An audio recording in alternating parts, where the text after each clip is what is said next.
Então, pessoal, vamos lá. Estamos falando das modificações do pacote anticrime no direito material penal. Estamos abordando aqui a nossa segunda mudança na LEP, que mudou ali o famoso RDD. E aí, meus amigos, eu estava falando para vocês que veio para modificar o RDD no intuito de ampliar o cabimento e torná-lo mais rígido. E, meus amigos, a argumentação, o intuito de fazer isso era principalmente combater o crime organizado, principalmente essas grandes facções que hoje estão se espalhando por todo o nosso país.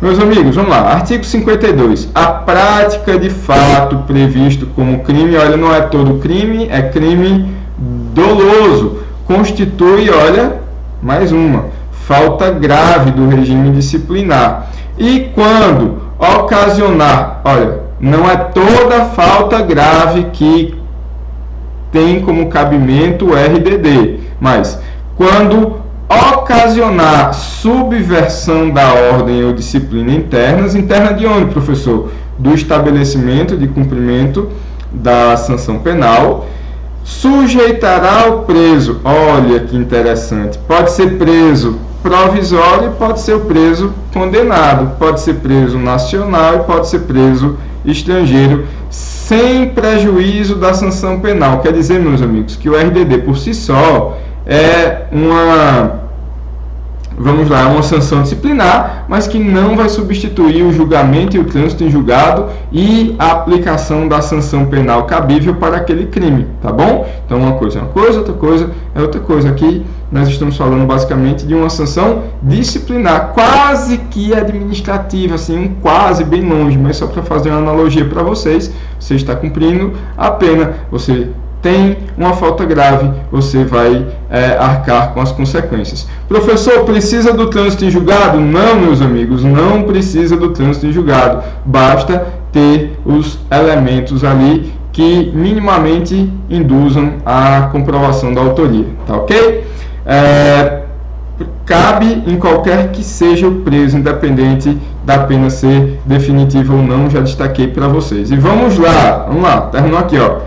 Com as seguintes características. Quais são as características desse RDD? Caro professor, vamos lá. Inciso 1.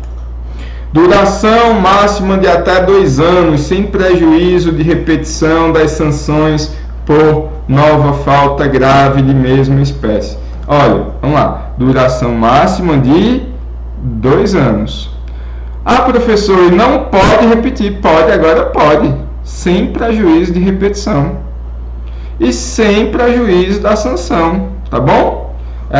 Por nova falta grave da mesma espécie. Então, se o que motivou ali, ele está no RDD, se ele cometeu uma nova falta grave, olha, aplica a sanção da nova falta grave e mantém o RDD por até mais 2 anos. Cuidado, pessoal, porque aqui, nesse caso do inciso 1, é por até 2 anos. Mas daqui a pouco a gente vai ter uma outra situação, no caso dos chefes de organizações criminosas, que essa repetição terá que ser anual, claro, desde que continuem os motivos de levá-lo ao RDD. Seguindo, inciso 2, recolhimento em cela individual. Como eu falei para vocês, aquilo que a gente vê muito em filme, aquela solitária, né? Não aquela cela imunda e tal, escura, que não tem nada, não, mas um recolhimento individual. Claro, se ele é perigoso para a manutenção da ordem interna, então olha aqui de novo, voltando um pouquinho, sem prejuízo, cadê? Olha, ocasionar subversão da ordem, ele não está pronto para ficar na companhia de outras pessoas, então ele vai ficar sozinho. Olha, meus amigos, uma das grandes mudanças, antes eram visitas semanais, agora olha, visitas quinzenais, de até 2 pessoas por vez, né? Uma pessoa e depois mais uma pessoa não, se entrar uma pessoa só, acabou-se, aquela visita quinzenal, até 2 pessoas. Quer ver outra mudança? Criança não contava, agora conta. Vamos lá, a serem realizadas instalações. Olha aqui, meus amigos, para impedir o contato físico. Outra coisa que a gente vê em filme dos Estados Unidos, aquele lugar que tem aquele telefonezinho, aquele vidro. Claro que não necessariamente com toda essa tecnologia que a gente vê em filme, mas com o que seja necessário para impedir o contato físico e principalmente, meus amigos, a passagem de objetos. O que a gente vê aí no Brasil, sendo muito comum, infelizmente, nos nossos estabelecimentos prisionais, é o uso de celular. Então leva o celular, principalmente para o chefe da organização criminosa.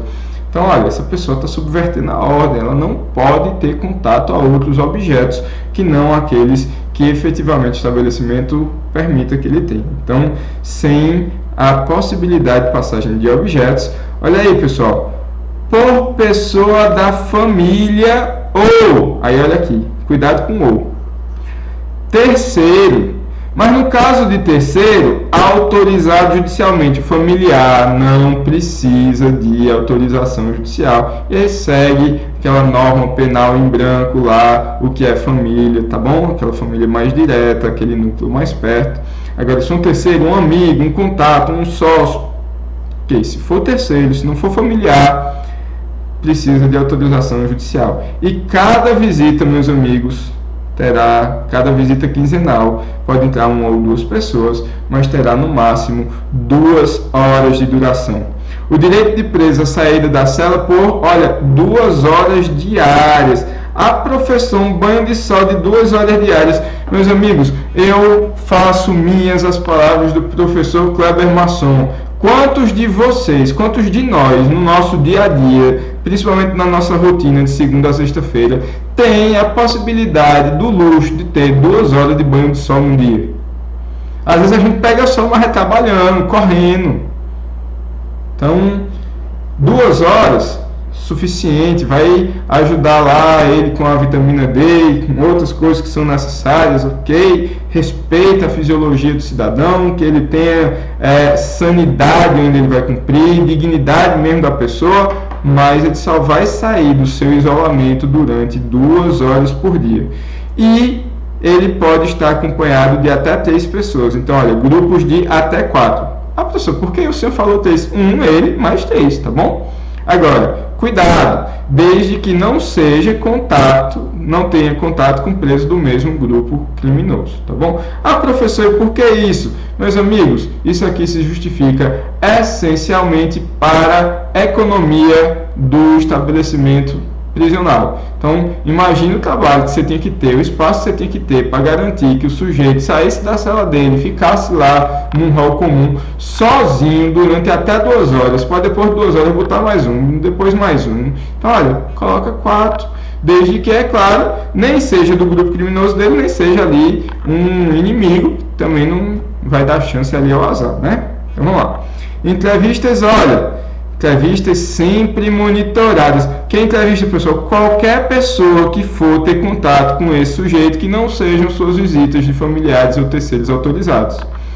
Todas essas entrevistas, exceto do advogado da defesa técnica, serão monitoradas. Ah, professor, um policial vai lá colher um depoimento, monitorado. Ah, professor, o juiz, monitorado. Ah, professor, o membro do Ministério Público, monitorado. Ah, professor, a Folha de São Paulo vai fazer entrevista. Ok, pode, desde que seja monitorado, tá bom? Em instalações equipadas, olha de novo, instalações para impedir contato físico e a passagem dos objetos. E aí, pessoal, salvo nessa última situação de impedir contato físico, com expressa autorização judicial em contrato, tá bom?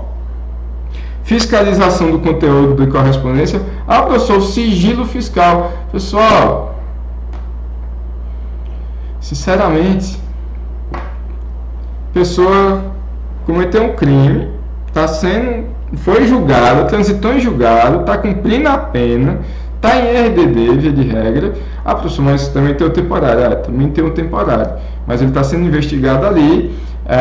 Mas para ele ser colocado em RDD, ele tem que ter colocado em risco a ordem do estabelecimento, tá bom? Não é só estar preso, não, é um preso que colocou em risco a ordem. e aí sim, é claro que a sua comunicação também será fiscalizada. E aí, pessoal, participação de audiências judiciais, preferencialmente por videoconferência. Para que isso, professor? Segurança do próprio preso, diminuir gastos. Imagina aquele sujeito que é chefe de uma organização criminosa em São Paulo, está cumprindo pena em Brasília, para ser transferido para São Paulo de avião, normalmente, com todo um aparato de segurança, chegar no estabelecimento para dar um depoimento de 1 ou 2 horas, para fazer isso tudo de novo, voltar. Então, com risco de rebelião, com risco ali de uma tentativa de resgate. Então, preferência faz por videoconferência. Agora é claro que com o direito dele ter um defensor no mesmo ambiente, para que ele não fique aparecendo aqui o rosto sendo torturado por trás das câmeras, né? Então, claro, ampla defesa, contraditório mais uma vez. Meus amigos, o tema é muito grande, é muito importante, tem muita coisa para ser dito, mas já venceu o nosso segundo bloco. Até já!